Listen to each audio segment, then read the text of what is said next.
welcome back to the Constitutionals Podcast. I'm your host, Chad White. If you didn't know, this is the premier podcast for the website cpluscomedy.com. Like I just said, it's a website.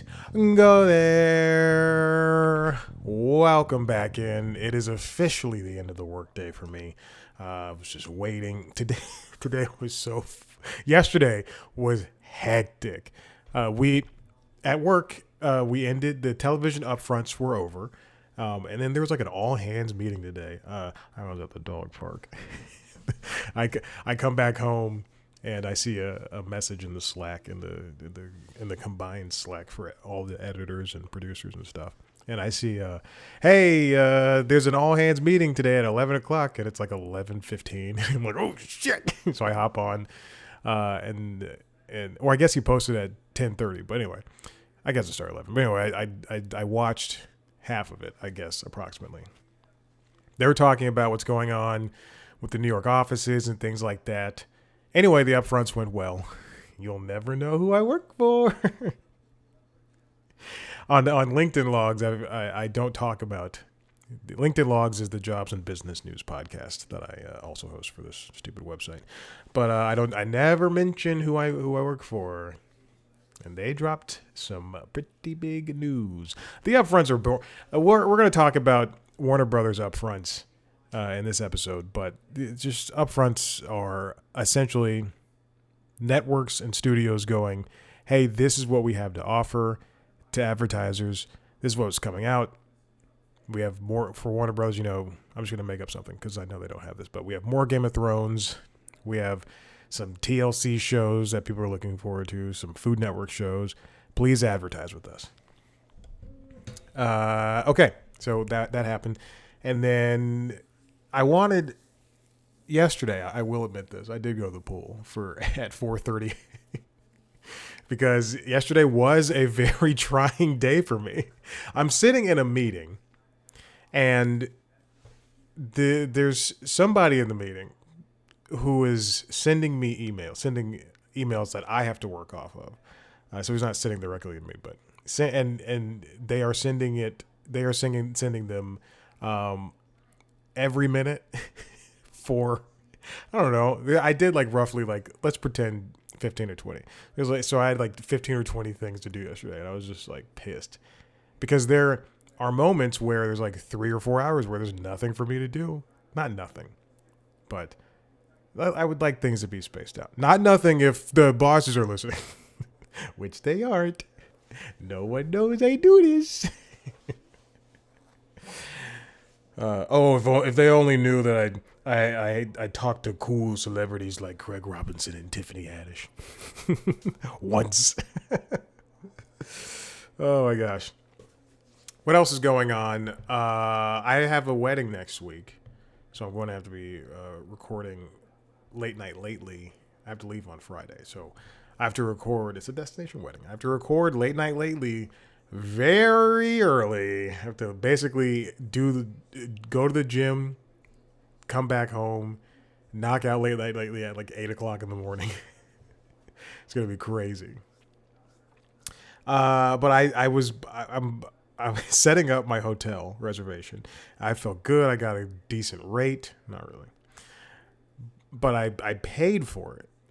And then I realized I did it for the wrong weekend. So I had to call. I went through Expedia. I had to call them. Obviously, there's a call center on the other side of the world. And I'm like, fuck. So then I called the hotel. And they're like, you have to call Expedia. The guy was so mean. You have to call Expedia. It's on them. You paid them. I'm like, okay, buddy. So I'm just waiting to hear back because apparently Expedia is like, it's non-refundable. And I'm like, well, I can just cancel it because I did pay through PayPal, and I could just mark I could just mark it as fraudulent. I'm willing to do that. What else is going on? I think I spoke. Today's Thursday. No, I guess I didn't talk about this. I think I talked about it in the other podcast. It doesn't matter. Last Saturday, I spent categorizing all of as I point all the time, if you're watching the video, there's the rower, the Concept 2 rower, and then right behind it is a bookshelf that has every single DVD and Blu-ray and television show that I physically own. A lot of those DVDs I've had since like the year 2000, the year 2001. They're so old. A lot of them are very, very old. But I categorize all the cool Saturday night. I spent categorizing all of my movies, both the digital and the physical. Right now, I did buy 4 more movies today. If you care to know, Kung Fu Panda, Despicable Me 4, Minions: The Rise of Gru, and what was the 4th movie I bought? I don't know. It was probably something stupid. But yes, I did just buy all of those movies today. I think I just bought 3. Let's see. I'm going to Movies Anywhere. Let's see. Kung Fu Panda 4. Oh, and Kung Fu Panda 3. That's right. So I got 2 Kung Fu Panda movies. Anyway. So I categorized everything into a Notion database. And if you don't think that took me way too long to figure out, Notion is good. Notion is a note-taking app that is free, but you can pay for AI features. But anyway, it's a very powerful and free tool that you can use to make notes or charts or whatever. And I made an Excel-style table that features movies, TV shows, physical media, and then I broke it down into like franchises and stuff like that. And what I was able to do is on Fandango at Home, formerly known as Vudu, you can export a list of all the TV shows and movies that you own. So that was good. And then what the hell is that? And then for Apple TV stuff, I just I opened up the Apple TV app on the Mac here, and I did a Control-Alt, a Control-C, Command-Alt, Command-C. See, I'm still thinking. I've had this computer for 6 years, and I'm still thinking, or 5 years, and I'm still thinking in terms of Windows. So I had Command-Alt, Command-C, and then I went over to just like a blank document, and I Command-V. I got rid of the duplicates, and then I made sections for. Can I just show this? Hold on. Notion. I can't. I'm not sharing my. That's the C+ comedy Notion.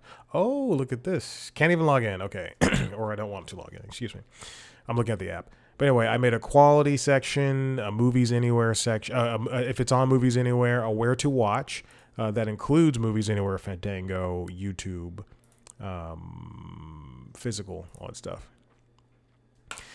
And then the total at the end of the day is, I bought 4 more movies today, digitally, 655. Now I'm guessing that a lot of these are duplicates on in terms of streaming, and I don't know how to not have it say like a duplicate for streaming, but it's fine. Physically, I own 164 DVDs, and then Blu-rays 134, and then for streaming it says 465. But remember, those are duplicates. A lot of them are. Well, not a lot. Many of them are duplicates, and it's great. And you know what? It's paid off already. Because there have been multiple times where I go to purchase. I'm going to say, like, this happened very specifically with Transformers, I think 2 or 3, and I went, do I have? I think it's Age of Extinction. I was like, do I have this? And then I bought it, and I went, I have it. Waste of money. It paid off as recently as about 2 hours ago. I was sitting on the couch watching golf, watching the PGA Championship. And things are going pretty well. I watched Scotty sink a putt, and he was in 17th place, and he jumped up to 7. It was insane, and it was a great hit, great little tap. Meanwhile, those live golfers are still sucking ass. I hate the live golfers. Anyway, it worked out today. I was on the couch, and I saw some movies that were on sale, and I saw Rampage and San Andreas, both starring Dwayne "The Rock" Johnson. I do like those movies. Rampage is a video game movie, and it's so different from the video game. But you know what? I think it works. San Andreas, I just love a disaster movie. So I saw San Andreas, and I went, do I own that? Do I own Rampage? Went to the list, typed in Rampage, don't own Rampage, typed in San Andreas, I do own it. I went, okay, I guess I don't have to spend this $5. It really works. It's fascinating to see. Like, I forgot I had Anthony Bourdain's Parts Unknown. I bought that on Apple TV years ago because I think it was on sale for like a stupidly low price, like $5 or $10 or something like that. It's like 60 episodes. I went, all right, I'll buy it. I do like Anthony Bourdain. I have so many versions of Avatar. I have a Blu-ray. I have Avatar Collector's Edition. It is a Blu-ray disc set that has the extended version of Avatar 1. And for the longest time, I could not find that. And then I found it new, sealed. And then I bought it. And then I think within a week, they re-released it. And I was like, well, they re-released it on 4K. And I went, that's on me. But I wanted that version. There's also a guy I found on Facebook Marketplace who was selling seasons 1 through 17. Excuse me. 1 through 18. No, it's 1 through 17 because I have to buy 2 more. 1 through 17 of The Simpsons on DVD, plus 20, plus the movie. I already own 3 of those seasons and 2 versions of the movie, DVD and Blu-ray. And I'm just, I would like, I sent him a message there because it's been up for weeks and I've been like, okay, I'll buy it on this date. And he's out of town. We settled on a price. He wanted $250 originally, and then he sent it down to $225 without me saying anything. And then I sent him the message and I was like, I offered him a much lower price. And then he's like, how about this? And I went, good. But he's not at home. He's out of town, and he won't come back until next week. At which point, I'll be going out of town. So we're trying to figure out how to get this settled. But I told him, I was like, hey, man, I don't know. You're not supposed to show your hand, but I was like, dude, this is my favorite show. I already have a lot of these seasons. I already have the movie. I do want to buy everything. He even has season 3 that has the Michael Jackson episode that you can't find on streaming. You can't even buy season 3 in complete form because they took that episode out. Okay, let's get to the stories. I have to get back to C+ comedies and the constitutionals. Okay. This comes from Variety, and it's written by Todd Spangler. Byron Allen on how he plans to use BuzzFeed to create a, quote, premier global free streaming service, what it means to be taking over Colbert's CBS time slot, and why he wants to buy Starz. So if you see the show notes, I do have 2 versions of this story, more or less. They're both from today, May 14th, and they both have this more or less the same information. I also think that Variety and Hollywood Reporter are owned by the same company. It might be Variety and Deadline. I don't know. Or it might be Hollywood Reporter and Deadline. I spoke about this on LinkedIn Logs, the Jobs and Business News podcast. Subscribe wherever your podcast. Byron Allen purchased BuzzFeed, and I believe it was $20 million. He paid cash up front for $20 million. And then plus $100 million in a promissory note due in 5 years. Now, why did he buy BuzzFeed? Well, he wants to, I guess, make a streaming service. So, in short, Allen is going to become the CEO of BuzzFeed. And he's replacing the co-founder, Jonah Peretti, who is going to become the president of BuzzFeed AI.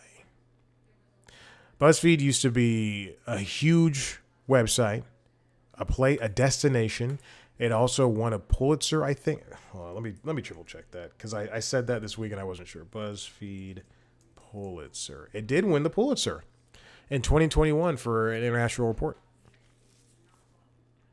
But now Byron Allen he's buying them at their lowest point. And God, I'm so thirsty. Anyway.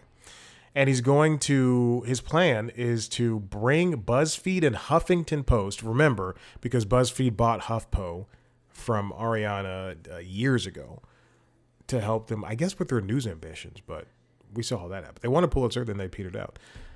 He's going to bring BuzzFeed and HuffPost to your living room by extending their brands into what he claims will be a premier global free streaming service, incorporating professionally produced content and user-generated videos. Sounds like YouTube.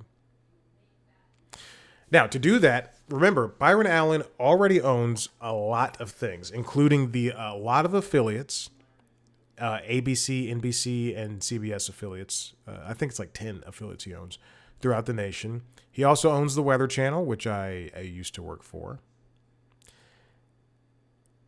So what he's going to use, and he also owns a lot of other stuff too. But what he wants to do is use the Weather Channel's Local Now streaming service, which is a free streaming platform that you can get your local weather through.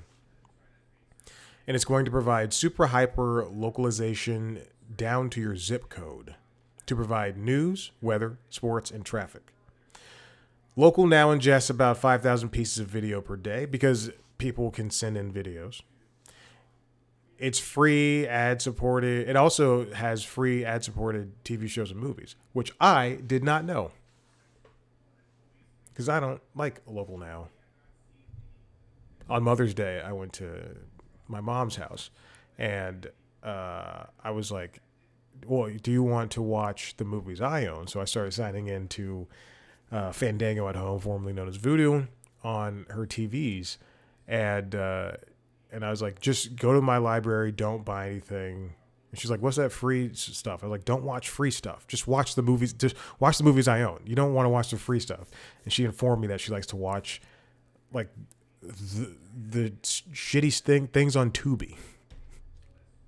And I'm not talking about like, you know, the stuff that is from Warner Bros. I'm talking about like the shitty made for Tubi stuff or the stuff that was released on Tubi first. Like, don't watch that. You have access to all these streaming platforms and cable television. Don't do that. So, to hear Allen tell it, Local Now's aggregated content and localized platform plus original programming from BuzzFeed and HuffPost will be a powerful combination. He says it's going to immediately bring in ad dollars. Free streaming is the fastest growing thing. He's correct. The ad dollars are moving rapidly from cable to streaming. The two best worlds in the world, the words in the world are free and streaming. Netflix's ad-supported tier has grown exponentially.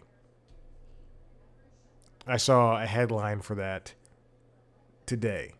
It has grown so much. And it makes sense because people are feeling the squeeze thanks to our great president. But they're feeling the squeeze on their wallets. And as rather than get rid of the preeminent premier streaming platform that is Netflix, people would rather pay ad-supported versions for Netflix and Disney for the ones that they like. Get rid of Paramount, waiver on HBO Max, go in and out on Peacock, but they're going to keep the ones that they use all the time, and if there's utility with it, Amazon Prime, Prime Video rather, because it comes with Amazon Prime. So people are going to stay with the stuff that is easiest and provides them the most entertainment, and then also mix in free stuff. And if you're smart, you own 655 things.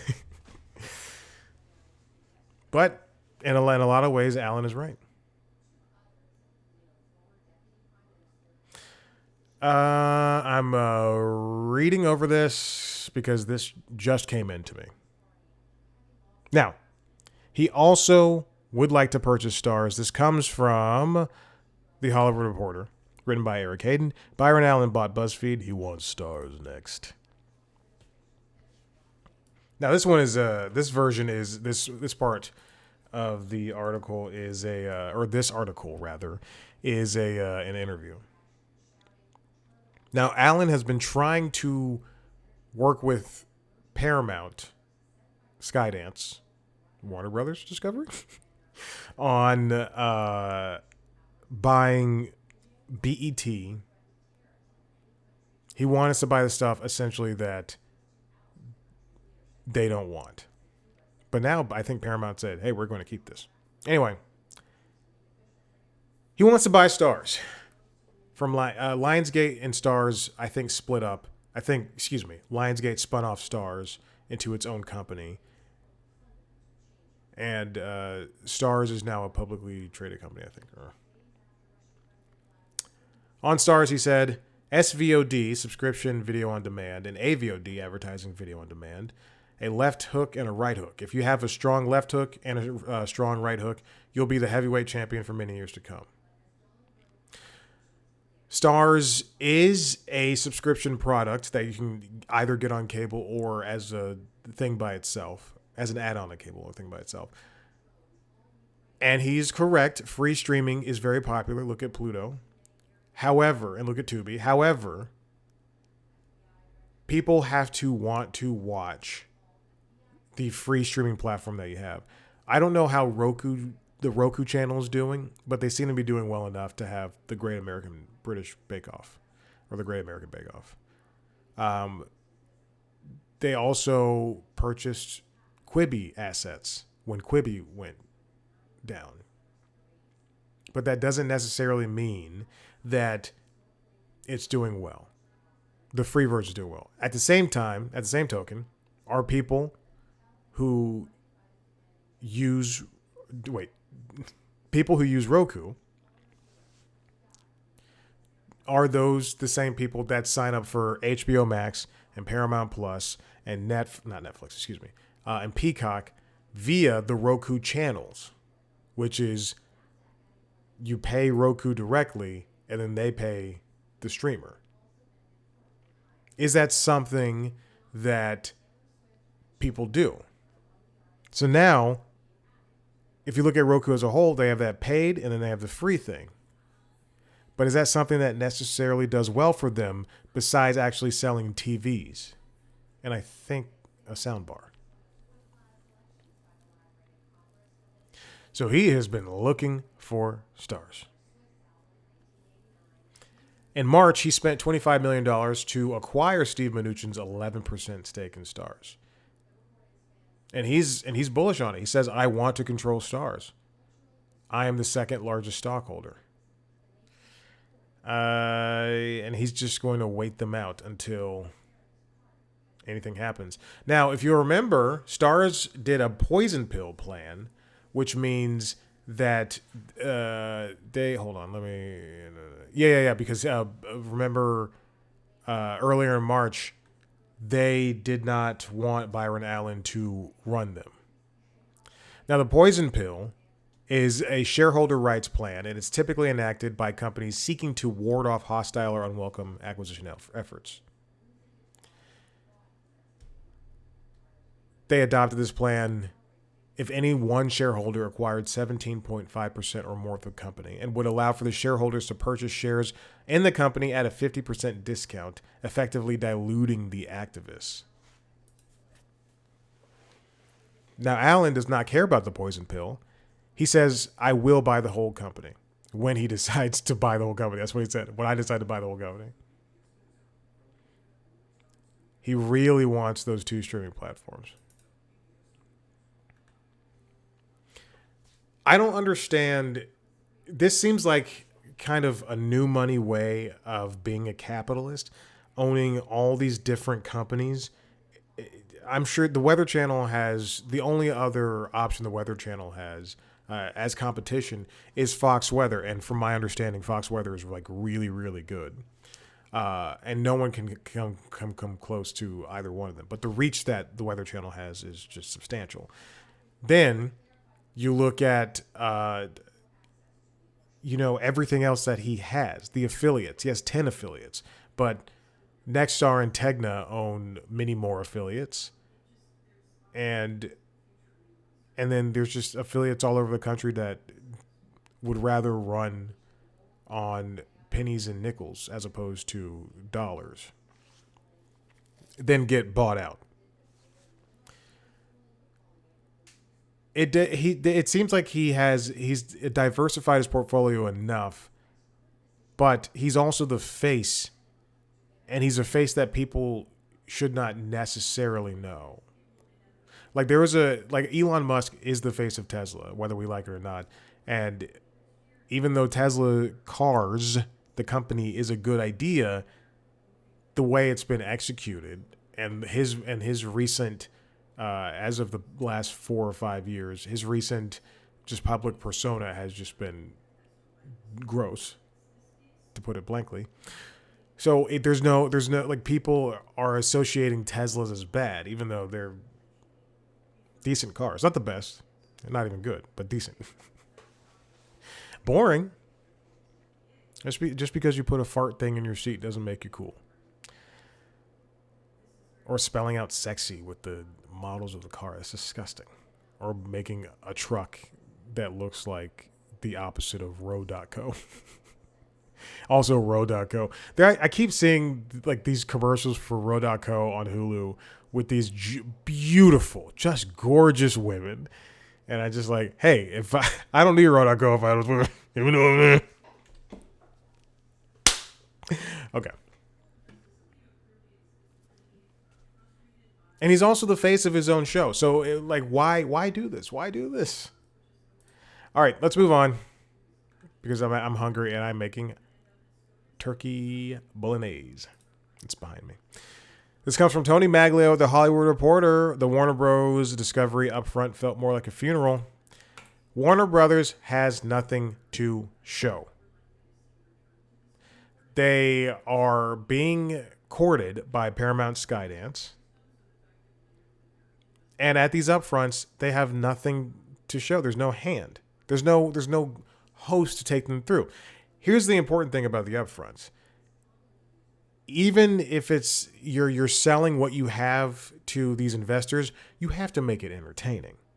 When I was at Bounce TV, EW Scripts, Bounce TV did their upfronts, and they were like, you can watch along with everybody. And so I watched it, every year that they did it. And I think that first year it blew. It was so boring. And they didn't have anybody famous to sell their stuff, to sell their one or two shows and bad movies, bad made for TV movies. With ABC's upfronts, they have Jimmy Kimmel to host. When NBC has upfronts, they have Jimmy Fallon, and Seth Meyers. Fox has, Bear Grylls show up because he's got a show on there. Maybe Gordon Ramsay. CBS has, they would have had Stephen Colbert. But I'm sure they had Elsbeth in there. Matlock, I don't know. But the point is, like, they have people to sell this. Warner Brothers had HBO chief Casey Bloys. Oh, no, he was just in attendance. Okay. Oh, wow. Jeez. They didn't have anybody. It doesn't even look like they had much to show off. They just had a bunch of CEOs show up. That's it. Chief Global Marketing Officer. All the executives. Oh, the lineup. Here's the lineup. The lineup was made up of CNN stars like Abby Phillip and Anderson Cooper. And then it had people from shows and programs that are on the that are going to be on HBO Max or CNN or whatever. But like Craig Ferguson, he's got a new CNN show coming out. And then HBO Max, the pit star Catherine Lanassa. And then they had people from Stewart Saves the World, the spinoff to Big Bang Theory, which I'm not kidding when I say this, looks really good. It's not a sitcom. It is an action adventure show. They had Lauren Lapkus and Brian Posehn. Wow. But what they had to present was nothing more than stuff like Shark Week meeting K-pop demon hunters. But that's it. Oh, Jesus. This is very sad. So it felt like a funeral to Tony Maglio, and he's right. It doesn't. Warner Brothers feels like it is on its last breath because it is searching for a suitor that's probably going to be Paramount Skydance, unless the government says, "Hey, that's a bad idea," and at that point, Paramount Skydance will have to pay Warner Brothers, I think, $20 billion. It's a huge number that could help Warner Bros. Discovery. And then at that point, I think they would probably just spin off, do the original plan of spinning off the networks in the video game section away from the studios and the streaming.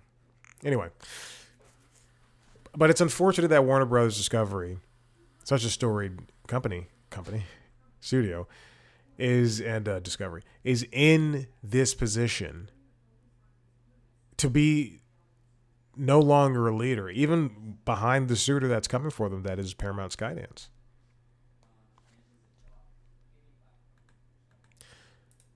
Upfronts are supposed to be joyous and celebratory of the world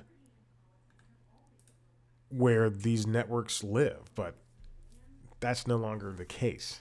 Especially with the advent of streaming has really just I feel like we are at, you hear the term peak streaming. We probably are there. I think this is the breaking point where we're in a recessive like economy. And people who were once willing to, I'll just say, I'll keep the Spotify subscription even though I listen to Apple Music, or I'll keep the Paramount Plus subscription even though I haven't watched it in a couple of weeks.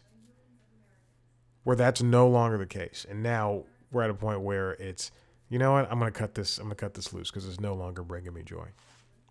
All right, let's talk about what's coming on the networks in the next television season. These all come from Hollywood Reporter, all written by Rick Porter. This is what is on ABC's slate. We know because of streaming, networks are not buying a lot of shows, and the shows they do buy, they are only trying to give enough time to things when they want to and can. And in terms of Fox, and it looks like ABC, there's a lot of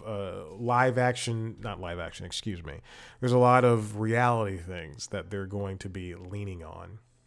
And when we get to Fox, you're going to see them like, oof. ABC has big, important things. So their shows are definitely going to have to move. The college football playoff championship, the Super Bowl, the Grammys, the Oscars. Those are all a part of ABC. Which means Dancing with the Stars. Which means shows like High Potential, the return of Scrubs, and the new show RJ Decker, which looks cool. Those good. You know what? The commercials have sold me. I will be watching RJ Decker this summer. They're all going to have to be shifting around. High Potential is moving to mid-season next year, so that means it'll premiere in the winter time, roughly. As well, The Rookie, Will Trent, Shifting Gears. They're most popular shows. Those are their most popular shows that are written, bar none. They're all moving to mid-season. And also the Rookie spinoff, The Rookie North, starring Jay Ellis. The Bachelor and Bachelor in Paradise will premiere in 2027 as well. But as for this fall, the scripted shows include 911, as well as the spinoff 911 Nashville and Grey's Anatomy, and then RJ Decker and Scrubs, and Abbott Elementary, it looks like. The rest will be not even live action, excuse me. Real life, what is it called? Reality shows. For CBS, they are moving their two best shows, in my opinion. Best. Did I say Beth? because I was reading Elsbeth. The two best shows, in my opinion, to the mid-season, that's Ghosts and Matlock. They canceled DMV, which I just watched the last episode, and it ended as it came in, just very mid-level. As the kids say, mid. The Neighborhood ended. CIA, the spinoff of FBI, was renewed. So FBI and CIA will be paired together again. NCIS Origins will air in the fall, and NCIS Sydney will air in the spring. Is there another NCIS? Because that one's still going too. Survivor and Amazing Race, and then the Sheriff County, Fire County, Country, and Sheriff Country and Fire Country and Boston Blue remain on the Fridays. Marshals and Tracker are still on the Sundays. Oh, NCIS New York is a new show. Oh, so they're going to have 4 NCIS shows. Origins, New York, and Sydney, as well as Vanilla. And then they have new shows, Eternally Yours and Cupertino. For NBC, they've got the return of St. Denis Medical, The Fall and Rise of Reggie Dinkins, which is a great show. Line of Fire. Looks like it's a new show. Chicago Wednesday stays. Law and Order Vanilla was renewed, which is good. But it's going to be going after SVU, which I think is not a good idea. But because Traitors comes to NBC for Thursday nights. And then for Friday, that's where their second comedy night is. With Happy's Place, which is the Reba show, and then Newlyweds. They also have college football and then Sunday Night Football and The Voice. Did I not hit Fox? Where's that? Okay, Fox. Fox, obviously we know the Sunday animation domination is no longer a real thing. Because animation domination is getting live action again. They're getting Animal Control. Why is that? Because on the schedule, Fox does not have any room for live action half-hour comedies. So, this fall, The Simpsons and Universal Basic Guys is coming back. Jesus Christ. And Grimmsburg returns with Animal Control in the 8:30 spot. The reason Universal Basic Guys was brought back, and this I know it's not well received. I have a couple of theories, not 3. We'll see. One, Fox produces it. That is a big thing about their shows. They right now is that they have to produce it so they can make the money on it, and also pay people less. 2, animation takes a long time to create things. So they said, let's just renew this show and not take a chance on another show. 3, it still sucks. I like Grimmsburg, though. Anyway, throughout the week, they'll be having 2 celebrity games, Name That Tune and Weakest Link. Because remember, they bought Weakest Link from NBC. And then Best Medicine and Doc are going to be paired together. The Floor, which is a show I do watch, and 99 to Beat, which is another show I do watch, are together on Wednesdays. They also brought back Hell's Kitchen a couple of years ago. And then that Special Forces World's Toughest Test is apparently good for them. And then college football. And then whatever Fox Sports they have on Saturday. College football on Friday. And then whatever spot. And at some point in the midseason, they'll have Baywatch and a new show and 2 new shows. The Interrogator and an unscripted show, Marriage Market. Ugh. Then a lot of other reality stuff. The Masked Singer, Next Level Chef, Fear Factor, and House of Fear. Fear Factor, House of Fear. And then, is that David Duchovny in Memory of a Killer? As well as season 3 of Murder in a Small Town. Oh, goodness. Oh, television, it feels like broadcasting cable are just like losing it. Although, regular show came back with the Lost Tapes.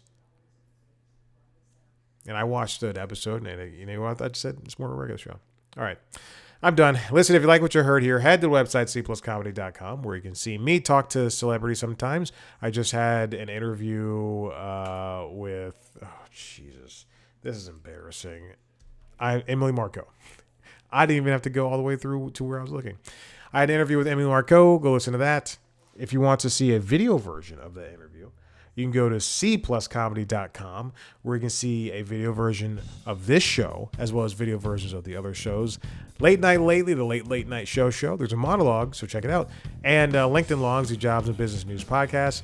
Subscribe to those shows where you get your podcast. Also, watch the interviews on youtube.com/cpluscomedy. Follow us on social media at YouTube, Blue Sky, TikTok, and Instagram at cpluscomedy.